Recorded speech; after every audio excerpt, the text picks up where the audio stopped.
श्री सद्गुरु महाराज की जय। विद्यानंद बाबा best channel पर आप सबका स्वागत है।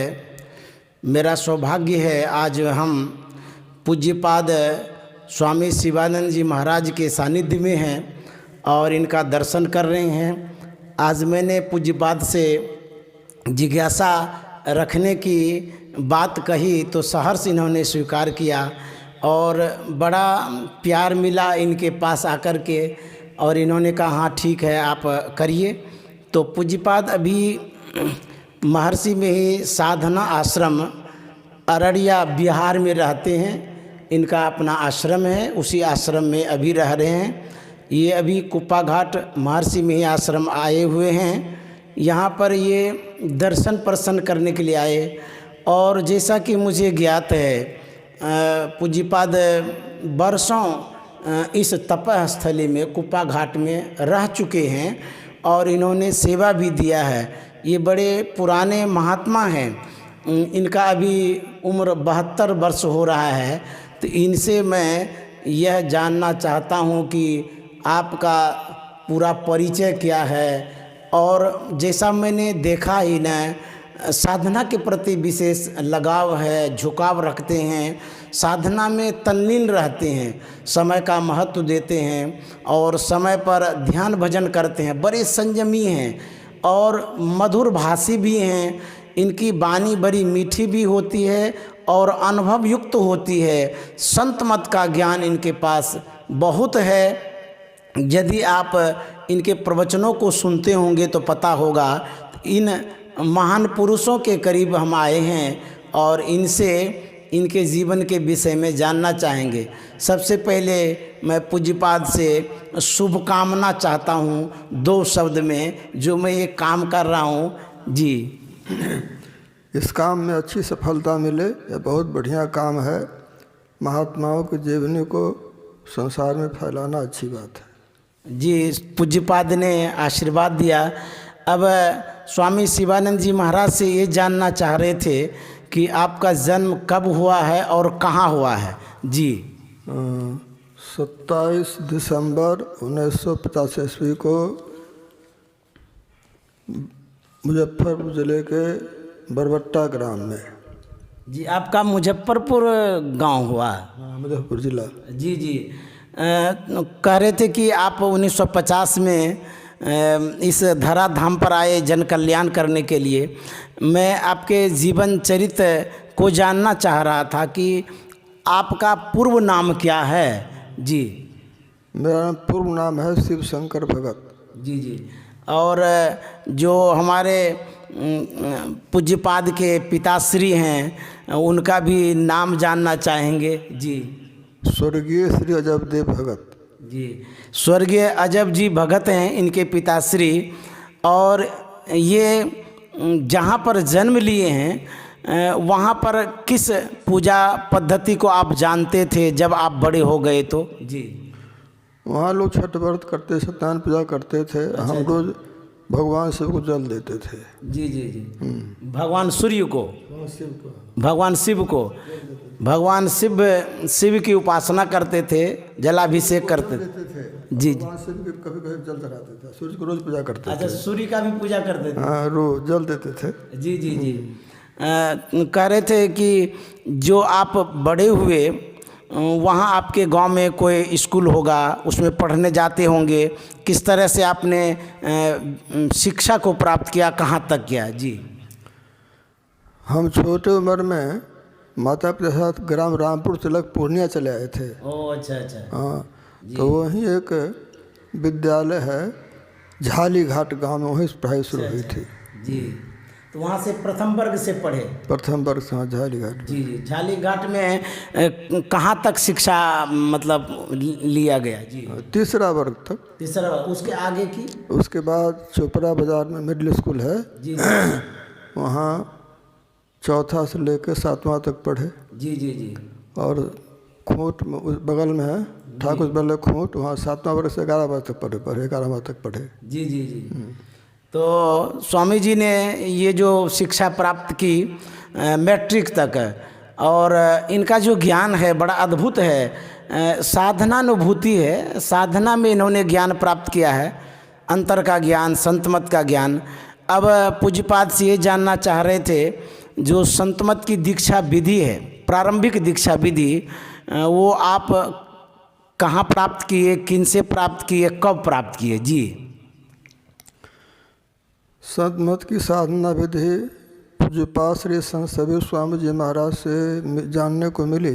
जी जी। और वह संत सत्संग में धराड़ा आश्रम में। अच्छा अच्छा, धराड़ा आश्रम में, हाँ। जी जी।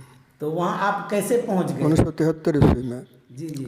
1973 ईस्वी में अखिल भारतीय हो झाली घाट में। जी जी जी। वहाँ हम प्रथम बार अधिवेशन देखे थे। जी जी। और दीक्षा लेने के लिए सब लोग आ रहे थे, तो हम भी आ गए झाली घाट में। अच्छा अच्छा। हाँ जी जी। वही दीक्षा लिए। जी। पूज्यपाद से ये जानना चाह रहे थे कि आप कितने भाई बहन हैं? जी। भाई में हम अकेले हैं, बहन 2 है। जी जी। तो आप संतमत की ओर जो मुड़े, इस घटना को थोड़ा जानना चाह रहे थे कि किस कारण से मुड़े, कैसे मुड़े, इस संतमत में कैसे आए? जी।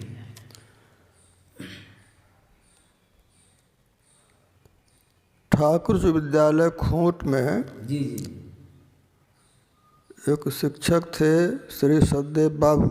जी जी। वो बड़े सत्संग प्रेमी थे। अच्छा अच्छा। तो उन्हीं के प्रयास से परम पूज्य गुरु महाराज जी विद्यालय में आए थे थोड़े समय के लिए। अच्छा अच्छा। जी।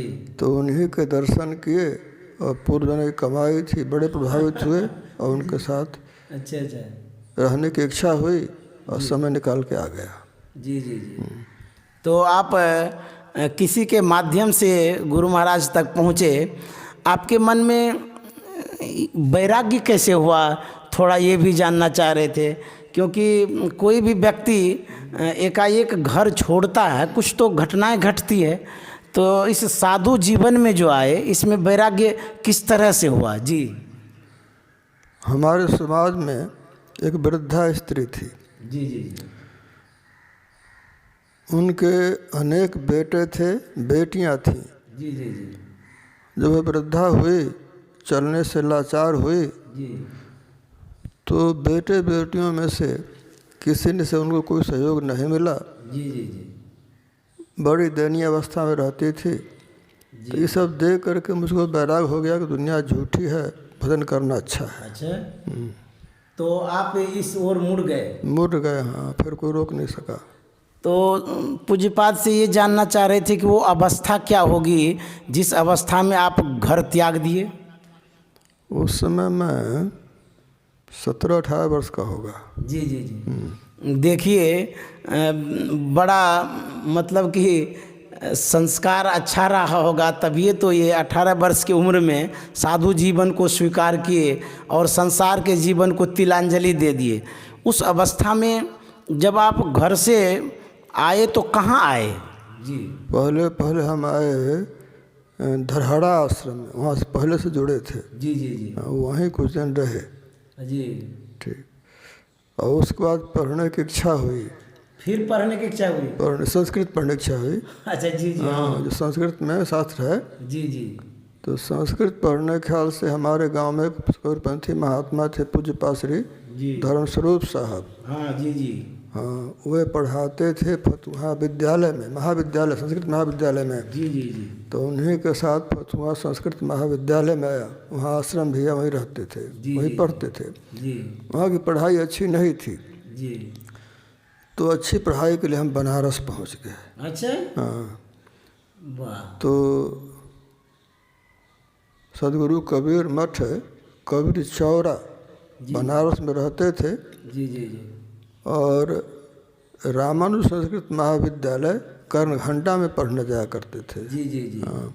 तो वहीं थोड़ी शिक्षा मिली और उसके बाद मन में हुआ कि पढ़ने से भक्ति में सफलता नहीं मिलेगी। जी जी। तो फिर ऐसा ख्याल करके फिर 1976 ईस्वी में यहाँ आ गया। यहाँ मतलब कुपा घाट 1976 ईस्वी में आप वहाँ से यहाँ आ गए कुपा घाट, तो यहाँ अस्थायी रूप से रहने लगे? हाँ, यहाँ अस्थायी रूप से 1999 तक रहे। जी जी। अच्छा। इतना वर्ष तक 76 से 1999 ईस्वी तक रहे। तो पूज्यपाद कितने सौभाग्यशाली हैं, कुप्पा घाट में इतने दिनों तक समय बिताए। जब आप यहाँ आए तो अच्छा ये जानना चाह रहे थे आपने संन्यास किनसे कब लिए? जी, संन्यास लिए 1980 ईस्वी में पूज्यपाद श्री साई स्वामी जी महाराज से। कहाँ पर? यहीं कुप्पा घाट में। जी जी। जो आपने दीक्षा का आदेश लिया है किनसे लिए और कब लिए? जी, दीक्षा की आज्ञा में ली पूज्यपाद श्री संतसेवी स्वामी जी महाराज से 1995 ईस्वी में। जी जी जी। पूज्यपाद से भी जानना चाह रहे थे आप जो संतमत की साधना विधि प्रारंभ में प्राप्त किया उसके बाद भी विधि प्राप्त किए होंगे, कहाँ तक किए? जी, तो उसके बाद सूरज सब जो की साधना विधि जानकारी पूज्यपाद श्री साई स्वामी जी महाराज। मानस ध्यान दृष्टि योग 3 क्रिया जो आपने प्राप्त किया वो महर्षि संतसेवी जी महाराज से। हाँ, पूज्य श्री संतसेवी जी महाराज से प्राप्त। पूज्यपाद के दिनचर्या से यह जरूर पता चलता है कि बड़े अच्छे साधक हैं, साधना बराबर किया करते हैं।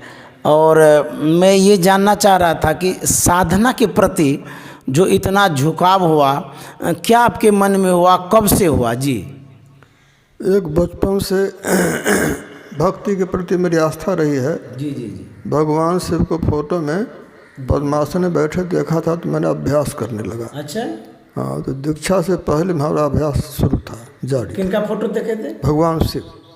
वाह, साधना में जो बैठे, ध्यान में जो बैठे। हाँ, तो हम ही बैठने लगे। तो आपके मन में क्या हो गया जो बैठने लगे? बैठने लगे कि बैठना ज़रूरी है। जब सन में दीक्षा ली तब मालूम हुआ कि नहीं, बैठना तो बहुत ज़रूरी है। तो अभ्यास होने लगा, अब अभ्यास बैठ लेते हैं। जी जी। देखिए, पूज्यपाद ने देखा था दीक्षा के पहले भगवान शंकर को ध्यान अवस्था में उनके फोटो को देख करके इनके अंदर में संस्कार बस प्रेरणा हो गई कि हम भी इसी तरह से ध्यान करेंगे। तो देखा देखी ध्यान करने लगे। वहीं से इनके अंदर में साधना के प्रति विशेष अनुराग हो गया और लगाव हो गया, जो अभी भी साधना रत ये रहते हैं। पूज्यपाद से जानना चाह रहे थे कि जब आप कुप्पा घाट में थे उस समय परमाराध्य गुरु महाराज से भी मिलते होंगे, यहाँ की सेवा भी करते होंगे, कुछ उस विषय में बता दिया जाए। परमाराध्य से जब मिलते थे कोई बातचीत होती थी या आपको कुछ कहता था, उनके जीवन को जब आप जानते थे आँख से देख करके कैसा लगता था? जी, परम पूज्य गुरु महाराज जी की आज्ञा थी कि साई स्वामी जी महाराज व्यवस्थापक हैं, तो वे तुमको जहाँ से भेजें वहाँ जाओ और फिर वहाँ से चले आओ। जहाँ कहीं भी जाओ तो समिति से मिलकर रहो। जी जी। हाँ, गुरु महाराज कहते थे। हाँ, तब मैं वैसा ही करता था। समिति को बहुत आदर देता था और जो कहते थे वही करता था। ये जानना चाह रहे थे कि जब आप साहित्य में प्रूफ रीडिंग करते थे, शुद्ध करते थे, वो किन्हीं का आदेश था, किस कारण से करते थे? जी, थोड़ा बता दिया जाए। यहाँ स्वावलंबी जीवन जीने का उपदेश दिया जाता है। जी जी। तो अपनी रुचि से जी और महासभा के निर्णय से जी जी पूज्य साई स्वामी महाराज की आज्ञा से पुस्तक शुद्ध करने का काम करता था। जी जी। और जो थोड़े पैसे मिलते थे उससे गुजर होता था। जी। उससे काम नहीं चलता था तो एक रिक्शा खरीदी थी। अच्छा। हाँ, और वो उसे रिक्शा को चलवाया करते थे। जी जी। और थोड़े पैसे मिलते थे तो उससे भी काम होता था। जी जी जी। देखिए, पूज्यपाद ने जो संतमत का सिद्धांत भी है स्वावलंबी जीवन बिताने का, जो गुरु महाराज ने अपनाया जिस सिद्धांत को, उसी सिद्धांत के तहत ये स्वावलंबी जीवन बिताने के तहत ये कुछ काम करते थे या सेवा देते थे आश्रम में या प्रूफ रीडिंग का काम करते थे। तो पूज्यपाद बड़े स्वावलंबी जीवन बिताए हैं। और जब कुप्पा घाट में आप थे तो गुरु महाराज के पास आते जाते थे, उस समय की कैसी दिनचर्या रहती थी, किस तरह से सत्संग होता था, गुरु महाराज किस तरह से आश्रम वासियों को दिशा निर्देश भी किया करते होंगे, जी बताया जाए। रोज प्रातः काल सत्संग हुआ करता था। जी जी जी। और उसमें शुरू से लेकर अंत तक गुरु महाराज बैठते थे। अच्छा। हाँ। हाँ। और अपराह्न काल में भी स्तुति का पाठ होता था, ग्रंथ पाठ होता था, तो उसमें शुरू से लेकर अंत तक गुरु महाराज बैठते थे। जी जी जी। और पाठ में कहीं कहीं पूछते भी थे कि तुम क्या पढ़ाए यहाँ अच्छा। पर। हाँ। देखिए, जहाँ पढ़ने में त्रुटि होती थी वहाँ बतलाते भी थे कि हाँ ऐसे पढ़ो। जी जी जी, ये दिशा निर्देश करते थे। उस समय जब आप गुरु महाराज के पास जाते होंगे तो भक्तों की बहुत भीड़ होती होगी, श्रद्धावान लोग भी आते होंगे, कुछ ऐसी बातें याद है जो कि गुरु महाराज ने कहा होगा, उनको आशीर्वाद हो गया होगा। जी। गुरु महाराज किसी को सब्जी के लिए बाजार भेजते थे। जी जी जी। तो कहते थे, देखना जी, सब्जी जो ताज़ी होती उसमें चमक होती है। अच्छा। कद्दू खरीदना तो नाखून धसा के देख लेना। जी जी जी। नाखून धस जाए तो समझना कि सब्जी के लायक है, खिच्चा है, खाने के लायक है। नाखून नहीं धसे तो समझना कि परिपक्व हो गया है, खाने के लायक नहीं है, वैसे सब्जी नहीं खरीदना, कद्दू नहीं खरीदना। अच्छा, इस तरह से बताते थे। हाँ हाँ। एक आश्रम में एक पगली आई थी। जी। वह पीरपैती के एक सत्संगी की बेटी थी। जी जी जी जी। बच्ची को जन्म दी थी और दूध नहीं पिलाती थी। अच्छा। हाँ, इतना उसको ही हो गया था। जी। तो उसके माता पिता सगे समझ ले आए कुपहाट आश्रम, और गुरु महाराज के दर्शन की और माथा पर सिर रख दी पैर पर जाके। अच्छा। गुरु महाराज को डांट दी, पागलपन ठीक हो गया। पागलपन ठीक हो गया। जी जी। वो आई अपने बच्चे के पास और सब दूध पिलाने लगी, तब वो समझे कि हाँ ठीक हो गई।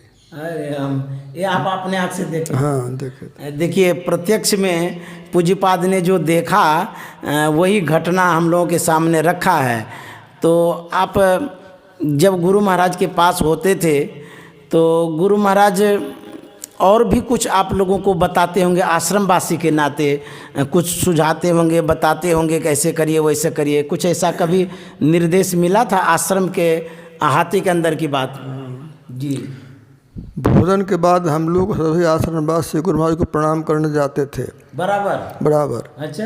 तो इसी क्रम में एक बार मैं भोजन के बाद प्रणाम करने गया, गुरु महाराज बैठे थे। जी जी जी। प्रणाम करके मैं बैठा जी।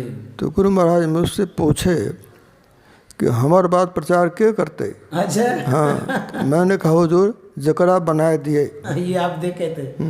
जी जी। और कोई घटना है जो आपको याद हो? हाँ।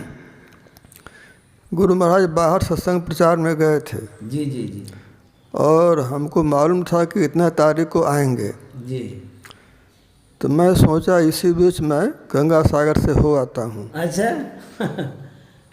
तो शाही स्वामी जी महाराज से आदेश लेकर मैं गंगा सागर गया। जी जी जी। और रास्ते में कुछ परेशानी भी हुई। जी जी। और गंगा सागर में नाव से पार कर रहा था तो गिरते गिरते बचा। अच्छा। तो इस तरह से जब मैं गंगा सागर से लौट कर आया जी जी जी। तो माल भाई गुरु महाराज पहले पहुंच गए हैं, तब तो मैं सहम गया। अच्छा। कि गुरु महाराज पहले पहुंच गए, पूछेंगे कहाँ गया, सब क्या बताएंगे। जी जी। तो पैर हाथ धोया और जैसे मैं आश्रम में पहुंचा जी। तो सब आश्रमवासी पहुंचकर गुरु महाराज के पास पहुंच गए। अच्छा। हाँ। गुरु महाराज पहले से पूछ रहे थे लोग से, गया कहाँ दिखाई नहीं पड़ता है। आपको ढूंढ रहे थे यार। हाँ। लोग हुजूर गंगा सागर गया है। तो गुरु महाराज कहते थे, बुर्बक आदमी गया है तो बुझेगा। अच्छा।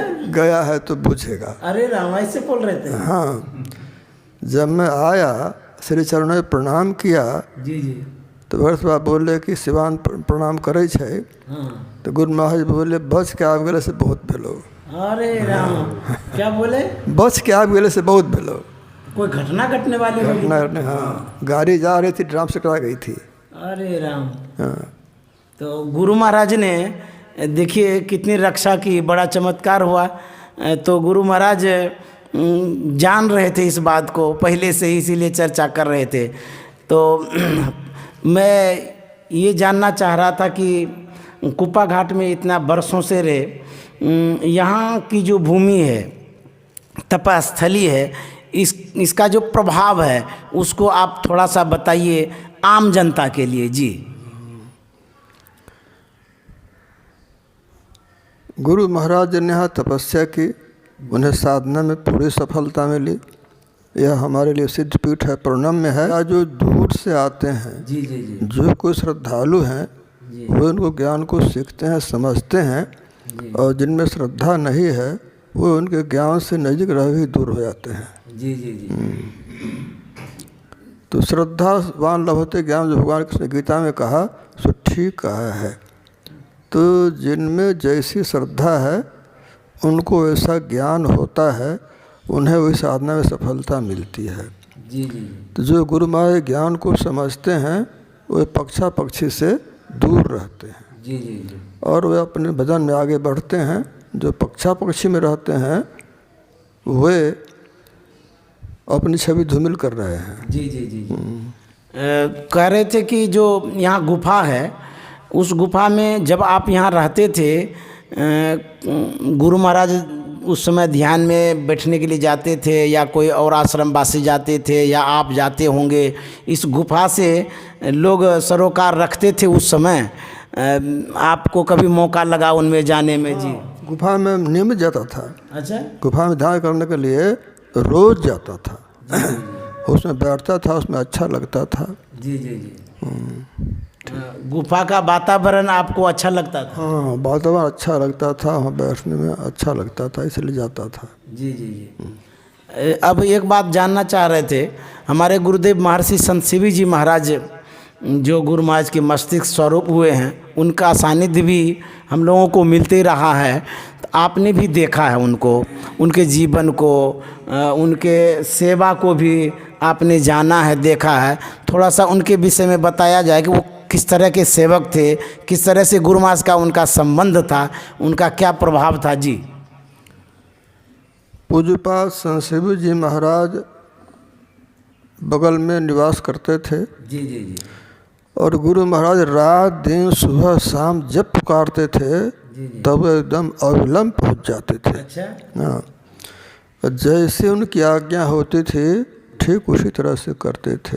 जी जी। वो एक सच्चे सेवक थे, सच्चे अर्थ में उनके मस्तिष्क स्वरूप थे। जी जी। कभी आप सुने होंगे कि वो लिखते रहते थे मंच पर बैठ कर के गुरु महाराज के प्रवचनों को, इस घटना को थोड़ा बता दिया जाए।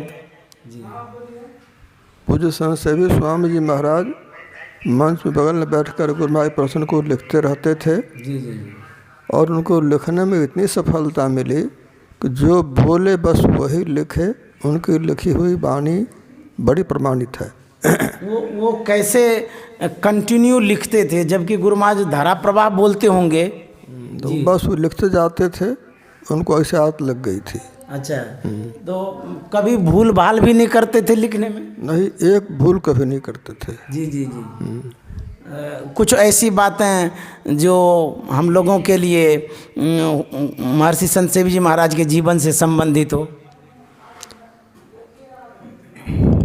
बहुत बातें हैं। जी जी, कुछ ऐसी थोड़ी बहुत। गुरु महाराज जी की आज्ञा से जी, वो पूज्य श्री संत शिवी जी महाराज जो आता था, जी पुस्तक चिट्ठी आती थी, जी जी उसको पढ़कर सुनाते थे। और परम पूज्य गुरु महाराज जी की आज्ञा अनुसार वो लिख कर भेजते थे। अच्छा।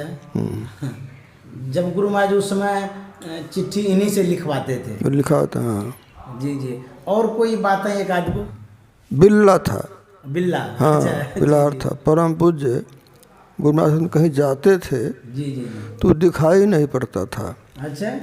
और जब आते थे आश्रम में तो तुरंत दिखाई पड़ जाएगा, उनके इर्द गिर्द घूमने लगता था। अरे राम।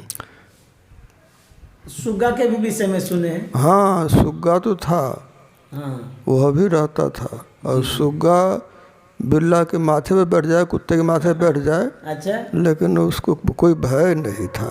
जी जी जी। अब पूज्यपाद से अंतिम में अब समाप्त करने जा रहे हैं, क्योंकि पूज्यपाद को अपना काम भी है। थोड़ा सा साधना संबंधी बात जानना चाह रहे थे, साधकों को प्रेरणा मिले। जो आप साधना में रत रहते हैं, ये जो अभ्यास है, हम लोगों का पैर हाथ दर्द करने लग जाता है, आप किस तरह से बैठ पाते हैं? उसके बाद आप दिनचर्या में भोजन अभी क्या लेते हैं, जबकि आप 72 वर्ष के हैं, फिर भी आपका स्वास्थ्य बढ़िया है, चलते रहते हैं? थोड़ा सा एक दो बातें बता दिया जाए। जी। हम जो दांत की सफाई करते हैं, जी जी, तो हल्दी का चूर्ण, सेंधा नमक और करू तेल से रोज अंगुली से मलते हैं। अच्छा, बराबर करते हैं ये? बराबर।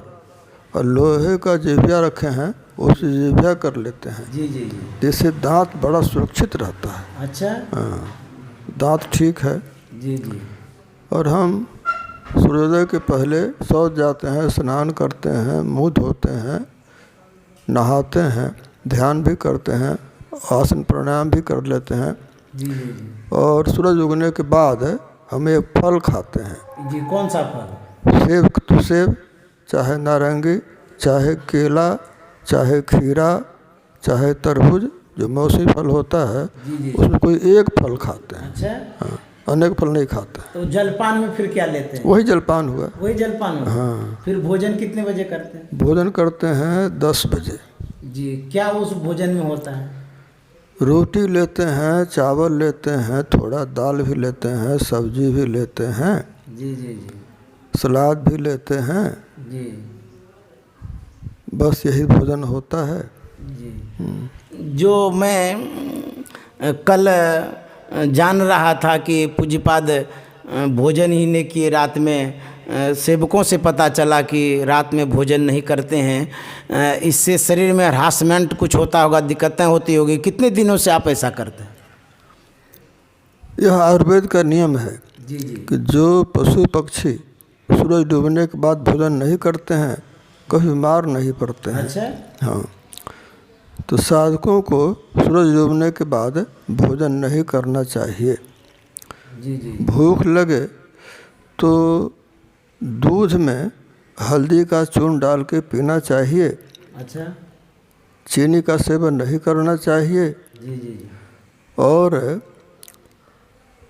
त्रिफला का चूर्ण खा के और दूध पीने से भूख भी मिटती है, शरीर भी स्वस्थ रहता है। जी। और ऐसा करने से मुझको आदत लग गई है, तो भूख परेशान नहीं करती है अब। अच्छा। हाँ। तो रात में भोजन नहीं लेते हैं? नहीं लेते हैं। कितने दिनों से लगभग? बहुत दिन हो गए। कहीं कहीं जाते हैं, भंडारा होता है, जी जी। तो लोग जिद करते हैं कुछ खा लीजिए, तो कुछ खा भी लेते हैं थोड़ा सा, जी जी जिससे कि परेशानी नहीं हो। जी।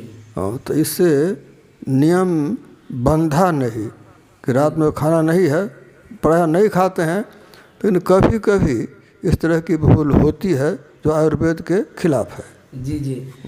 कह रहे थे पूज्यपाद से कि मन नहीं लगता है ध्यान करने में। बहुतों की ये शिकायत है कि मानस पटल पर मन टिकता नहीं, भागते रहता है। साधना में बैठते हैं तो देह दर्द करने भी लग जाता है। एक दो बात इस विषय में। जी।